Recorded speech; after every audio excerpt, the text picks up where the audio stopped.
करोड़ों दर्शकों का मिल रहा साथ। एमपी की बात एमपी न्यूज के साथ। मध्य प्रदेश की राजनीति में इन दिनों नए रंग दिखाई दे रहे हैं और खास तौर पर विपक्षी दल कांग्रेस पार्टी की अगर हम बात करें तो कांग्रेस पार्टी में एक नई सियासी ऊर्जा भी दिखाई दे रही है। कारण भी साफ है कि कांग्रेस के सबसे बड़े राजनीतिक चेहरे यानी कि राहुल गांधी की भारत जोड़ो यात्रा ने मध्य प्रदेश कांग्रेस को रिचार्ज कर दिया है। शायद यही वजह है कि कांग्रेस अब आत्ममंथन के दौर से एक कदम आगे बढ़ रही है और इन दिनों मध्य प्रदेश कांग्रेस के अध्यक्ष कमलनाथ नित नए नवाचार और नए फैसले लेकर जो हैं अपनी पार्टी को मजबूत करने की दिशा में ठोस कदम उठा रहे हैं। इन्हीं फैसलों में से एक फैसला है कि तमाम कांग्रेस के संगठन और मोर्चों के प्रभारी के तौर पर जो है कांग्रेस की वरिष्ठ नेत्री शोभा ओझा जी को जो है बड़ी जिम्मेदारी यहां पर कांग्रेस पार्टी ने सौंपी है। मध्य प्रदेश में लगातार वो मेहनत कर रही हैं। 2018 में भी उनकी मेहनत का लोहा जो है कांग्रेस पार्टी ने माना था और सत्ता में वापसी का जो रास्ता है वो कांग्रेस पार्टी को मिला था। एक बार फिर 2023 मिशन से ठीक पहले शोभा जी को मध्य प्रदेश में बड़ी जिम्मेदारी दी गई है। आज वो तमाम दर्शकों से रूबरू होंगी और उनसे हम जानने समझने की कोशिश करेंगे कि कांग्रेस की रणनीति जनता से सरोकार रखने वाले मुद्दों के साथ क्या कुछ रहने वाली है। सबसे पहले मैडम एमपी न्यूज़ पे आपके इस खास सेगमेंट में आपका बहुत बहुत स्वागत है। हमने ऐसा देखा है कि जब जब चुनाव आते हैं तो कांग्रेस पार्टी को शोभा ओझा जी की याद आ जाती है, क्योंकि 2018 में भी इसी प्लेटफॉर्म पर इसी स्टूडियो में तमाम सवालों की फहरिस्त के साथ आप जो हैं मध्य प्रदेश की जनता से रूबरू हुई थी और एक बार फिर आज वो मौका आया है और 2023 मिशन बहुत करीब है और आपको फिर एक बार बड़ी जिम्मेदारी दी गई है कांग्रेस के तमाम संगठन और मोर्चों के प्रभारी के तौर पर। कैसे इस नई जिम्मेदारी को आप लेती हैं? देखिए, कांग्रेस में जो फ्रंटल ऑर्गेनाइजेशंस हैं जी, उनका एक बहुत बड़ा रोल रहता है पार्टी को मजबूत करने के लिए, क्योंकि ये पार्टी की नर्सरी है बेसिकली। हम स्टूडेंट के रूप में पार्टी ज्वाइन करते हैं जो कि हमारा NSUI कहलाता है, national students union of India, और उसके बाद वहाँ से ग्रेजुएट होके हम पहुँचते हैं कॉलेज जो कि हमारा यूथ कांग्रेस है, और फिर इसी बीच सेवा दल भी है और महिला कांग्रेस भी है। तो ये चार संगठन बहुत मजबूत होते हैं तो पार्टी भी बहुत मजबूत होती है और इन पे ध्यान देना बहुत ज़रूरी है। आदरणीय कमलनाथ जी ने मुझे ये काम सौंपा है कि मैं इन चारों संगठनों की कार्य प्रणाली को थोड़ा और तीव्र करते हुए, थोड़े और इनको ज़मीन पे मजबूत करते हुए पार्टी की विचारधारा को ज़्यादा से ज़्यादा लोगों तक पहुंचाने के लिए, पार्टी की सोच को पहुंचाने के लिए इन संगठनों को बहुत ज़्यादा सक्रिय करने की आवश्यकता है, जिसकी हम शुरुआत जल्द ही करेंगे। है ये संगठन NSUI भी है, वो भी अपने प्रोग्राम करती रहती है, यूथ कांग्रेस, सेवा दल, महिला कांग्रेस सब है, पर अब समय आ गया है जब और तीव्रता से हमको काम करने की आवश्यकता है और उसीलिए आदरणीय कमलनाथ जी ने मुझे ये जवाबदारी सौंपी। इस जवाबदारी के साथ लगातार ये भी चर्चा है कि जब जब चुनाव आते हैं तो कांग्रेस पार्टी को शोभा ओझा जी की याद आती है। इस बात से आप कितना जो है इत्तेफाक रखती हैं? देखिए, ऐसा नहीं है। कांग्रेस पार्टी में बहुत सारे नेता हैं, हमारे कार्यकर्ता हैं जो बहुत काम करते हैं, बहुत मेहनत करते हैं, पर हाँ, जब जब पार्टी ने मुझे जो भी सौंपा है काम, चाहे वो राष्ट्रीय स्तर का हो या स्थानीय प्रदेश स्तरीय काम हो, मैंने कोशिश करी है कि मैं पूरी ईमानदारी के साथ अपना वो रोल निभाऊं और पार्टी को कंट्रीब्यूट करूं, क्योंकि पार्टी ने मुझे बहुत दिया है। मैं समझती हूं कि देखिए, लायक लोग बहुत होते हैं, ऐसा नहीं है कि किस क्षमता वाले लोग नहीं रहते, किसी भी पार्टी की बात करूँगी, पर जिसको मौका मिलता है वही प्रूव कर पाता है अपनी मेहनत को या अपनी काबिलियत को। तो ऐसे में मैं समझती हूँ पार्टी ने मुझे बहुत दिया है और अब समय आ गया है जब पार्टी को मैं वापस करूं जो पार्टी ने रिकग्निशन मुझे दिया है। मैं बहुत यंग स्टूडेंट पॉलिटिक्स से आके मुझे NSUI में स्टेट में भी काम करने का मौका मिला और नेशनल में भी काम करने का मौका मिला, और इसी तरह यूथ कांग्रेस और महिला कांग्रेस में भी मैंने, ये तीन संगठन ऐसे हैं जहाँ स्टेट में भी काम किया है और ऑल इंडिया लेवल पे भी काम किया है। तो एक एक्सपोजर मिला, एक एक्सपीरियंस मिला, काम करने का तरीका सीखा। तो ऐसे में आज जब पार्टी को मेरी ज़रूरत है कि मैं इन संगठनों को की देखरेख करूं, उसको और ताकत उसमें भरूं और जोश भरूं, तो मुझे अच्छा लगा। बिल्कुल। शोभा जी, मेरे मन में एक सवाल है कि जब हम भारत जोड़ो यात्रा की किताब को खोलते हैं और उसका मध्य प्रदेश चैप्टर देखते हैं तो हम देखते हैं कि महाराष्ट्र की बॉर्डर से आप जो राहुल गांधी के साथ कदम ताल मिलाना शुरू करती हैं, यात्रा का पूरा मैनेजमेंट हो, मीडिया से कैसे संवाद राहुल गांधी जी का बेहतर से बेहतर हो सके और उसके अलावा जो तमाम यात्रा के दरमियान आने वाले पड़ाव हैं उसको कैसे पार किया जाना है, जनता से ज़्यादा कैसे जोड़ा जा सके कांग्रेस पार्टी की रीति नीति को, और उसके बाद राजस्थान बॉर्डर तक, महाराष्ट्र बॉर्डर से राजस्थान बॉर्डर तक, क्या ये माना जाए कि भारत जोड़ो यात्रा के दौरान जो आपने पसीना बहाया, जो मेहनत आपने की है, उसके दम पर जो है अब कांग्रेस पार्टी ने आपको ये बड़ी जिम्मेदारी सौंपी है और आगे भी जो है आपको बड़ी जिम्मेदारी मिलने के संकेत मिल रहे हैं? देखिए, भारत जोड़ो यात्रा बहुत बड़े उद्देश्य को लेके आदरणीय राहुल जी 36,000 किलोमीटर चल के कश्मीर से लेके कन्याकुमारी तक ये यात्रा लेके चल रहे हैं। और वो उद्देश्य मैं समझती हूँ कोई पार्टी या दूसरे मुद्दों से ऊपर उठ के देश के लिए वो मुद्दे हैं जो आज देश जिस दौर से गुजर रहा है, ऐसा अंधकार देश में पहले कभी नहीं था। आज बेरोज़गारी की बात करें हम, या जिस तरह से जाति, धर्म, भाषा के नाम पे जहर घोल के फैलाया जा रहा है, उसकी बात करें, चाहे हम गरीबी की बात करें, महंगाई की बात करें, करप्शन की बात करें, तमाम मुद्दे ऐसे हैं जो आज देश में हर व्यक्ति को कहीं ना कहीं उसकी सोच को, उसके जीवन को छू रहे हैं। ऐसे में राहुल जी ने जो प्रयास जो राहुल जी कर रहे हैं, मैं समझती हूँ उसकी जितनी तारीफ़ की जाए कम है, क्योंकि नेता आम तौर पे हम देखते हैं कि इतना ज़मीन से जुड़कर और इतनी बड़ी यात्रा करना कोई आसान काम नहीं है। ऐसे में जब यात्रा मध्य प्रदेश आ रही थी तो हम बहुत सारे नेता, मैं नहीं, तमाम कांग्रेस के नेता अपना अपना फ़र्ज़ अदा कर रहे थे किस तरह से हम इस यात्रा में ज़्यादा से ज़्यादा आम जनता राहुल जी से जुड़ सकें, उनको समझ सके, राहुल जी उनसे चर्चा कर सकें, आम जनता अपनी मुसीबतें, अपनी परेशानियों को राहुल जी से शेयर कर सकें।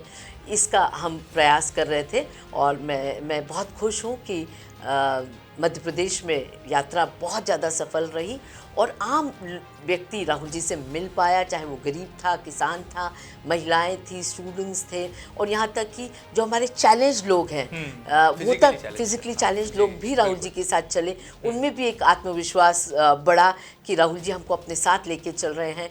तो वो ये बहुत बड़ी बात थी और बहुत बड़ा, मतलब जिसे कहना चाहिए हम लोग की उपलब्धि थी कि ज़्यादा से ज़्यादा लोग राहुल जी से इस यात्रा के दौरान जुड़ सकें। अच्छा, ऐसा ऑब्जर्वेशन वहाँ देखने में आया, मीडिया ने भी इस बात को बताया और कई खबरें जो हैं इस पर अखबार के पन्नों पर भी अंकित हुई, राहुल जी अब बदल गए हैं। आपने बहुत करीब से राहुल जी को देखा है और यात्रा के मैनेजमेंट के दौरान कई ऐसे संवाद के मौके भी आए होंगे और ऐसे कई वीडियोज़ भी सामने आए जिसमें आपका राहुल जी से संवाद हुआ है। तो वाकई में क्या राहुल जी बदल गए हैं? वो राहुल गांधी जी का मुझे कथन इस वक्त याद आ रहा है कि राहुल गांधी जी कह रहे थे कि आप जिन राहुल गांधी के बारे में शायद विचार कर रहे हैं, सोच रहे हैं, उस राहुल गांधी को वो बहुत पीछे छोड़ आए हैं। तो इस बात से कितना इत्तेफाक है? देखिए, राहुल जी को मैं तब से जानती हूँ जब से वो पॉलिटिक्स में आए हैं। जी। और उसके पहले ज़रूर मिले नहीं, पर देखा कई बार, जब हम सोनिया जी से मिलने जाते थे कई बार राहुल जी दिख जाते थे, पर चर्चा कभी नहीं हुई। जब से पॉलिटिक्स में आए तब से मैं राहुल जी को जानती हूँ और ऑल इंडिया महिला कांग्रेस के अध्यक्ष के नाते बहुत क्लोज इंटरेक्शन रहा है राहुल जी से 4 साल। तो राहुल जी जिस तरह से जो आप बदलाव की बात करें, राहुल जी ने खुद ने कहा कि मेरे में बहुत बदलाव आया, और वो बदलाव ये है कि राहुल जी अब बिल्कुल भी बहुत ही, जिसे कहना चाहिए, पेशेंस के साथ हर एक व्यक्ति को जानना चाहते हैं, सुनना चाहते हैं। इतने धक्के लगते दिन भर में, देखिए 25-30 किलोमीटर चलना और धक्के लगना और खिंचातानी होना, उसके बावजूद मुस्कुराते जो रहते हैं, तो वो उनमें वो धैर्य बहुत ज़्यादा बड़ा है। वो किसी बात से विचलित नहीं होते।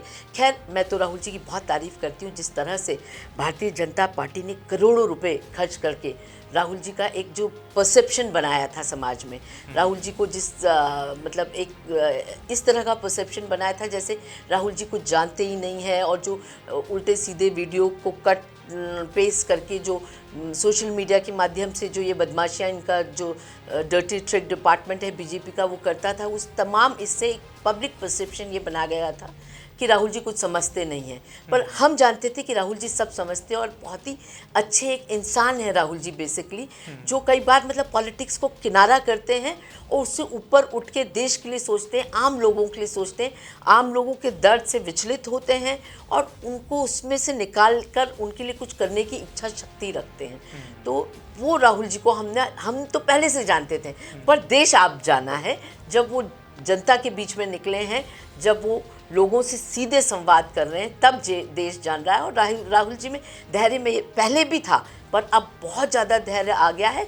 और जो वो बात कहती कि नफरत छोड़ो भारत जोड़ो, तो पहले भी राहुल जी से जब हम चर्चा करते थे, राहुल जी जब हम कड़े शब्द बोलते थे बीजेपी के नेताओं के लिए, तो वो ये कहते थे देखिए तुम इंसान से नफरत नहीं करो, ये उनकी विचारधारा है और ये विचारधारा से हम उससे मतलब उसको हम एक्सेप्ट नहीं कर रहे हैं, पर कुछ लोग हैं जो एक्सेप्ट कर रहे हैं, तो उनकी सोच को बदलो, बजाय उनसे नफरत करने के उनकी सोच को बदलो। ये राहुल जी की सोच हमेशा से रही है, तो मैं समझती हूँ कि बहुत ही बड़ा काम वो कर रहे हैं और आज लोग उनको उतना प्यार उतना दुलार दे भी रहे हैं हिंदुस्तान की जनता। बिल्कुल ठीक बात है। आगे बढ़ते हैं। आपने कहा कि नफरत छोड़ो भारत जोड़ो का संदेश लेकर राहुल गांधी जी निकले हैं, लेकिन यहाँ पर भारतीय जनता पार्टी ने तो सवालों की बौछार सी कर दी और प्रहार पर प्रहार। मुझे ऐसा ध्यान है कि प्रदेश अध्यक्ष विष्णुदत्त शर्मा लगातार आरोप लगा रहे थे। कुछ वीडियोस भी सामने आए थे जिसमें कहा गया था कि भारत जोड़ो यात्रा के दौरान पाकिस्तान जिंदाबाद के नारे लगे हैं। हालांकि उस पर सियासत भी बहुत हुई, आरोप प्रत्यारोप भी चले। आप तो पूरी यात्रा के दरमियान थी, महाराष्ट्र से लेकर राजस्थान बॉर्डर तक। क्या आपने महसूस किया कि कुछ ऐसी गतिविधियां भी हुई थी, या जो तमाम आरोप लगाए गए वो केवल राजनीतिक सुर्खियों में छाने के लिए था? क्या देखिए, भारतीय जनता पार्टी पूरी तरह से बौखला गई है। जितना जन समर्थन, जितना प्यार राहुल जी को मिल रहा है, वो बटोर रहे हैं, सबको साथ लेके चल रहे हैं और वो भारतीय जनता पार्टी का कहीं नाम तक नहीं ले रहे हैं। वो अपनी बात कह रहे हैं कि वो कैसा हिंदुस्तान चाहते हैं या कैसा हिंदुस्तान होना चाहिए, जहाँ हमारे नवयुवक रोजगार पाएँ, गरीबों को कहीं ना कहीं गरीबी रेखा से हम ऊपर उठा सकें, हिंदुस्तान जात पात धर्म के नाम पे नहीं बटे, जो हमारी सुंदरता है, विभिन्नता में एकता, जो हमारी सुंदरता है वो इस देश की, वो बनी रहे। तमाम मुद्दे जिनको लेके वो चल रहे हैं, ऐसे में जो प्यार उनको मिल रहा है, इसको देख के बीजेपी पूरी तरह से बौखला गई है। इसलिए वो कभी राहुल जी की दाढ़ी पे कमेंट करती, कभी उनकी टी शर्ट पे कमेंट करती, कभी उनके जूतों पे कमेंट करती। भाई ये जो मुद्दे हैं वो उठा रहे हैं, उस पर कमेंट करिए ना। बताइए कि आप बेरोजगारी कैसे दूर करेंगे, बताइए कि आप गरीबी कैसे दूर करेंगे, या उसके लिए आपकी सरकार क्या कर रही है। आप लगातार सरकार में बने हुए हो, प्रदेश में भी और देश में भी, तो उन मुद्दों पे चर्चा नहीं करके आप लोगों का ध्यान भटकाना चाहते हैं। पर जनता अब ये ध्यान भटकाने वाली राजनीति में अटकने वाली नहीं है, धर्म की राजनीति में अटकने वाली नहीं है, क्योंकि जनता जानती है कि उनका भविष्य एक ऐसे देश में ही हो सकता है जो देश वो अपने युवकों के लिए चिंता पालता है, अपने किसानों के लिए चिंता पालता है, अपने गरीबों के लिए चिंता पालता है। उसी देश में वो खुश रह सकते हैं। तो वो उनकी सोच राहुल जी की सोच से अब मिल रही है। वो समझ रहे हैं राहुल जी क्या कह रहे हैं, क्या सोच रहे हैं। ऐसे में भारतीय जनता पार्टी का बौखलाना बहुत लाजमी है। चलिए, एक राजनीतिक सवाल यहाँ पर लेना चाहूँगा। कितना असर आपको लगता है कि आने वाले विधानसभा चुनाव में जो है राहुल गांधी जी की इस यात्रा का पड़ेगा? क्योंकि भारत जोड़ो यात्रा के दौरान मालवा और निमाड़ पर पूरा ध्यान जो है केंद्रित रखा गया, और जिस तरह से कांग्रेस के जो तमाम दिग्गज चेहरे हैं वो भी राहुल जी के साथ कदमताल कर रहे थे। आपने तो पूरे यात्रा के दौरान जो है कई किस्से भी जो है सोशल मीडिया पर शेयर किए। राहुल जी के साथ आपका जो संवाद हुआ वो भी जनता के बीच में गया। आपको लगता है कि इसका कोई प्रभाव मिशन 2023 पर भी दिखाई देगा और राहुल गांधी जी की जो इरादा और जो वादा है वो जनता के बीच ले जाने में कांग्रेस कामयाब रहेगी? क्योंकि अब तो आप प्रभारी भी हैं कांग्रेस की, एक बड़े ओहदे पर बड़ी जिम्मेदारी के साथ जनता के साथ संवाद करना है। देखिए, राहुल जी की यात्रा फिर मैं कहूँगी कि उसको हम चुनाव से ना जोड़ें। हाँ, वो मतलब वो यात्रा कांग्रेस को चुनावी जीत दिलाने की यात्रा नहीं है। वो उससे बहुत ऊपर उठ के इस देश के मुद्दों को लेके और देश की सोच को लेकर वो यात्रा है। पर हाँ, उस यात्रा का लाभ हमें ये मिलेगा कि सबसे पहली बात तो हमारा वर्कर चार्ज हो गया पूरी तरह से राहुल जी की इस यात्रा से। दूसरी बात ये कि आम जनता को समझ आ रहा है कि इस देश में एक ऐसा नेता है जो हमारे मुद्दों को लेकर चल रहा है। ये अपने फायदे की बात नहीं कर रहा है, ये हमारी चिंता कर रहा है और हमारे मुद्दों को लेके आज हज़ारों किलोमीटर की यात्रा कर रहा है। और एक ऐसा व्यक्ति जिसका परिवार की शहादत का इतिहास है। आज हम इंदिरा जी की बात करें, राजीव जी की बात करें, ऐसे में उस घर का बेटा निडर होके हज़ारों लाखों के बीच में चल रहा है और जनता के मुद्दे लेके चल रहा है। तो जनता पीछे चल रही है, जनता की सोच बदल रही है। जनता वो जात पात धर्म की बातों से, वो टी शर्ट, वो साड़ी के रंग और तमाम वो मुद्दे जो देश को भटकाने के लिए उपयोग करती है बीजेपी, उससे हटकर अब सोच रही जनता को समझ आ रहा है कि नोटबंदी क्यों हुई, जीएसटी का क्या बुरा असर जनता पे जा रहा है। ये तमाम मुद्दों पे जनता अब समझ रही है। तो क्या माना जाए कि आने वाले दिनों में इसका जो जो प्रभाव है सियासी तौर पर वो दिखाई देगा? और जैसा आपने कहा कि कांग्रेस रिचार्ज हो गई है, हमारा जो कार्यकर्ता है वो एनर्जाइज अब फील कर रहा है, तो ये माना जाए कि पूरी तरह से कांग्रेस अब इलेक्शन मोड में आ गई है और आने वाले दिनों में जैसा कि आपको प्रभारी बनाने के साथ अब तमाम बड़े फैसलों की तरफ भी जो है इशारा हो रहा है, तो आने वाले दिनों में ये तस्वीर दिखाई देने लगेगी? क्योंकि 2018 में भी आपने ऐसी ही मेहनत की थी और राहुल गांधी का सीधा संवाद जो है मध्य प्रदेश की जनता से कराया था, तो ये माना जाए कि मिशन 2023 की तैयारी कांग्रेस में शुरू हो गई है, तेज हो गई है? देखिए बिल्कुल हो गई है। हम लोग सब कमर कस के अपनी अपनी जवाबदारियां निभाने के लिए तैयार हो गए हैं, क्योंकि जिस तरह से 2018 में प्रदेश की जनता ने तो अपना आशीर्वाद कांग्रेस को दिया, हमारी सरकार बनी, और सब जानते हैं किस तरह से खरीद फरोश के माध्यम से भारतीय जनता पार्टी ने सरकार बनाई है। और जो 15 महीने हमें मिले उसमें आदरणीय कमलनाथ जी ने जिस तरह से मेहनत करी और जो जो निर्णय लिए प्रदेश के हित में लिए, जनता के हित में लिए, चाहे किसान कर्जा माफ़ी की हम बात करें, चाहे 1 रुपये यूनिट बिजली की बात करें, चाहे गुंडा अभियान जो छेड़ा था जिसके तहत गुंडों को तहस नहस किया था उनकी बात करें, मिलावट के खिलाफ जो अभियान छेड़ा था उसकी बात करें, बुजुर्गों की पेंशन की बात करें, तमाम जो निर्णय लिए वो इस प्रदेश के हित में थे और जनता उससे बहुत खुश थी। तो आज इस प्रदेश की जनता एक बार और आदरणीय कमलनाथ जी को इस मुख्यमंत्री पद पर बिठाना चाहती कि मध्य प्रदेश में रोज़गार आए, एक मध्य प्रदेश का भविष्य हो, हमारे बच्चों को यहाँ रोज़गार मिले और जनता गरीबी की रेखा के ऊपर आए, ऐसी सोच जनता की। तो पूरा विश्वास है मुझे कि हमारे कार्यकर्ताओं की मेहनत से और जनता के आशीर्वाद से 2023 में हम फिर लौट के आ रहे हैं, इस बात का मुझे पूरा विश्वास है। चलिए एक सवाल और यहाँ पर लेना चाहूँगा। सियासी गलियारों में ऐसी चर्चाएं हैं कि शोभा ओझा जी को तो राष्ट्रीय राजनीति में बड़ा ओहदा और बड़ा पद मिलने वाला था, लेकिन कमलनाथ जी बाजी मार ले गए और आपको प्रदेश के तमाम संगठन मोर्चों का प्रभारी बना दिया। क्या इस बात में कोई सच्चाई है? क्योंकि शोभा ओझा जी राष्ट्रीय राजनीति का एक चेहरा रही हैं, महिला कांग्रेस की राष्ट्रीय अध्यक्ष होने के साथ साथ जो है आपने राष्ट्रीय स्तर पर कांग्रेस को एक नया नेतृत्व भी दिया है, तो क्या इस बात में कोई सच्चाई है, कोई दम है? देखिए मैं स्टेट पॉलिटिक्स में कम रही हूँ और राष्ट्रीय पॉलिटिक्स में ज़्यादा रही हूँ और तमाम संगठनों में मैंने राष्ट्रीय रोल निभाया है। तो ऐसे में मेरा भी झुकाव राष्ट्रीय पॉलिटिक्स की ओर ही ज़्यादा रहा है। पर पिछले चुनाव में जब आदरणीय कमलनाथ जी ने मुझे आदेश दिया कि आप आके मीडिया संभालें मेरे महिला कांग्रेस के टेन्योर के बाद, तो मैंने सहर्ष उसको स्वीकार करते हुए जो चुनौती थी उसका सामना किया। और अब अभी भी जब नया संगठन नेशनल लेवल पे बनना है तो मेरा झुकाव तो वहीं था कि एक बार मैं फिर नेशनल पॉलिटिक्स में लौट के जाऊं, पर आदरणीय कमलनाथ जी की इच्छा है कि मैं चुनाव तक यहाँ अपनी जवाबदारियाँ जो भी वो दें वो संभालूं। तो ऐसे में मैं समझती हूँ ठीक है, पार्टी को जहाँ मेरी ज़रूरत है मैं वहाँ पूरी मेहनत करूँगी और रिजल्ट दूँगी। मतलब ये कहा जा सकता है कि शोभा ओझा जी पहले भी पावरफुल थी और अब इस प्रभारी बनने के बाद और पावरफुल हो गई, ये कहा जा सकता है? देखिए पावर की कोई बात नहीं है, कार्यकर्ता के रूप में मैंने अपने आप को हमेशा देखा है और जब कोई भी अपने आप को कार्यकर्ता मानता हो तो मैं समझती हूँ वो टैग हमसे कभी नहीं छीन सकता। पद तो आते हैं जाते हैं, कभी आप रहेंगे कभी एक्स हो जाएंगे, पर कार्यकर्ता का जो पद है वो कभी नहीं छूटता। तो कार्यकर्ता के पद को मैं हमेशा संभाले रखूँगी, इस बात का विश्वास दिलाती हूँ। चलिए जाते जाते क्या कहेंगे आप, क्योंकि भारत जोड़ो यात्रा की एक अपार सफलता के बाद अब मध्य प्रदेश कांग्रेस में सर्जरी शुरू हुई है और उसकी शुरुआत आपको प्रभारी बनाने के साथ कर दी गई है और ऐसी उम्मीद जताई जा रही है कि नया साल आते आते कांग्रेस पार्टी रिफॉर्मेशन के दौर से गुजरेगी, एक नए चेहरों की नई टीम के साथ कमलनाथ जी जो है मिशन 2023 में कूदने वाले हैं। क्या संदेश होगा कांग्रेस पार्टी के लिए, जनता के लिए? देखिए जनता तो जैसे मैंने आपको कहा जनता आतुर है कि 2023 का चुनाव जल्दी आए जिससे कि वो अपना बदला इस भारतीय जनता पार्टी से ले सके और कांग्रेस का कार्यकर्ता भी पूरा चार्ज है और पूरी मेहनत करेगा। और इस बात का विश्वास दिलाती हूँ कि आदरणीय कमलनाथ जी के नेतृत्व में जब सरकार बनेगी तो मध्य प्रदेश का मतलब जिससे कहना चाहिए हम मध्य प्रदेश आज हर जब कहीं आंकड़े आते हैं तो हमें शर्म आती है। क्राइम में हम नंबर 1 पर, बेरोज़गारी में भी हम नंबर 2 या 3 पे ही होंगे, उससे पीछे तो नहीं हो सकते हैं। तो हर गलत वजहों में हम नंबर 1 पर हैं। तो ये बात का मुझे विश्वास कि कमलनाथ जी के नेतृत्व में जब सरकार बनेगी तो मध्य प्रदेश की एक नई सूरत होगी, मध्य प्रदेश का विकास होगा, क्योंकि वो एक ऐसे व्यक्ति हैं जिनका एक विजन है और उस विजन को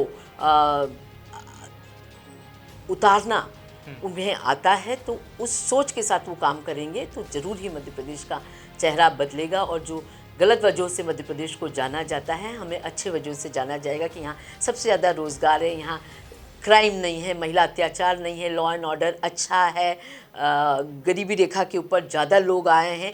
ये तमाम चीज़ें हमें देखने को मिलेगी। तो जनता से यही कहूँगी, अपना आशीर्वाद बनाए रखिए, हम पे विश्वास रखिए और हम आपके विश्वास पे खरे उतरेंगे। चलिए, बात है विश्वास की, तो यहाँ पर कमलनाथ जी की विश्वास पात्र नेत्री भी हैं। कांग्रेस पार्टी के लिए कर्तव्य निष्ठा के साथ दिन रात मैदान में रहती हैं और भारत जोड़ो यात्रा की जब बात आती है तो सबसे पहले मैदान में जिम्मेदारी लेकर शोभा ओझा जी चलती यहाँ पर दिखाई देती हैं। शायद यही वजह है कि कांग्रेस पार्टी ने उनके इसी समर्पण और इसी कर्तव्य निष्ठा को सलाम किया है और वर्तमान में मध्य प्रदेश में एक बड़ी जिम्मेदारी उनके कंधों पर सौंपी है। देखना बहुत लाजमी होगा कि आने वाले दिनों में जब मिशन 2023 की तारीख और करीब आएगी तो कांग्रेस पार्टी की जो रणनीति है कितने तौर पर क्रियान्वयन हो पाती है, कांग्रेस में कैसे नई सर्जरी देखने को मिलती है, नए चेहरों के साथ जब कमलनाथ जी विपक्ष की भूमिका निभाने के साथ साथ जब चुनावी मैदान में उतरेंगे तो कांग्रेस किस तरह से जनता के बीच जनता से सरोकार रखने वाले मुद्दों को लेकर जाती है। और ये देखना भी लाजमी होगा कि भारत जोड़ो यात्रा में जो तमाम संदेश लेकर राहुल गांधी निकले हैं उसका क्या मूलचूल प्रभाव जो है मध्य प्रदेश की धरती पर पड़ा है, ये भी आंकड़ों के साथ साफ हो जाएगा। एमपी न्यूज के इस खास सेगमेंट में फिलहाल इतना ही। ये खास बातचीत आपको कैसी लगी हमें जरूर बताइएगा। तब तक लगातार बने रहें आपके अपने न्यूज चैनल एमपी न्यूज के साथ, जिसे आप डिजियाना के चैनल नंबर 867 पर देख सकते हैं, वहीं हैथवे के चैनल नंबर 8666 पर आप देख सकते हैं, वहीं जियो टीवी पर पूरे देश भर में आपको अपना एमपी न्यूज आप कहीं भी इसे लॉग इन कर देख सकते हैं। ताज़ा तरीन खबरों के लिए लगातार बने रहें एमपी न्यूज टीवी के साथ। नमस्कार।